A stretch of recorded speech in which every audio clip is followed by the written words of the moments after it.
เสียชีดำดังទាំងអស់គ្នាបងប្អូនត្រីជាច្រើនក្បាលងាប់ដោយមិនដឹងមូលហេតុនៅចំណុចជ្រលងអូមួយកន្លែង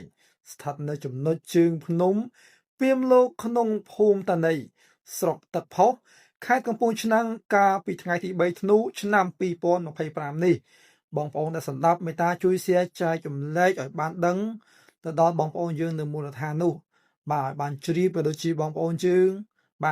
បានទទួលដំណឹងនេះផងដែរលោកហេវិបុលអធិការស្រុកទឹកផុសបានបញ្ជាក់ថាបន្ទាប់ពីកើតហេតុខាងលើនេះ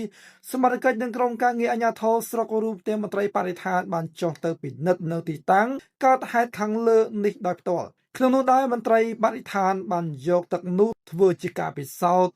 រកសារធាតុដែលបណ្ដាលឲ្យត្រីគ្រប់ប្រភេទងាប់ជាច្រើនក្បាលខាងលើនេះផងដែរទន្ទឹមនឹងនេះសមត្ថកិច្ចក៏ដូចជាអាជ្ញាធរមូលដ្ឋានសូមអំពាវនាវដល់ប្រជាពលរដ្ឋដែលមានលំនៅឋានក្បែរកន្លែងកើតហេតុខាងលើនេះត្រូវមានការប្រុងប្រយ័ត្នចំពោះហេតុការណ៍ដែលកើតឡើងជាពិសេសសូមបងប្អូនមានការប្រុងប្រយ័ត្ន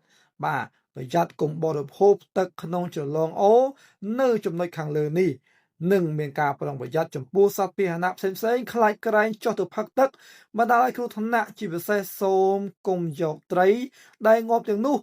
ធ្វើជាម្ហូបទទួលទានជាដាច់ខាតសូមរងចាំមន្ត្រីជំនាញយកទឹកទៅធ្វើការពិសោធន៍រកលទ្ធផលឲ្យបានច្បាស់លាស់ជាមុនសិន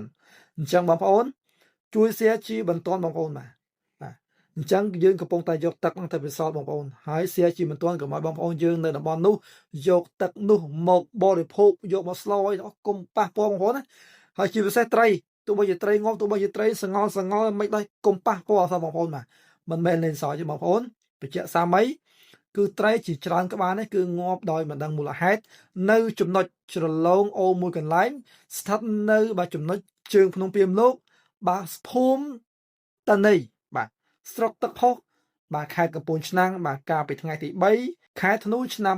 2025នេះមិនធម្មតាមេត្តាជួយចែករំលែកតាមការគូប្រភពបងសសុភ័ក្រសូមអរគុណ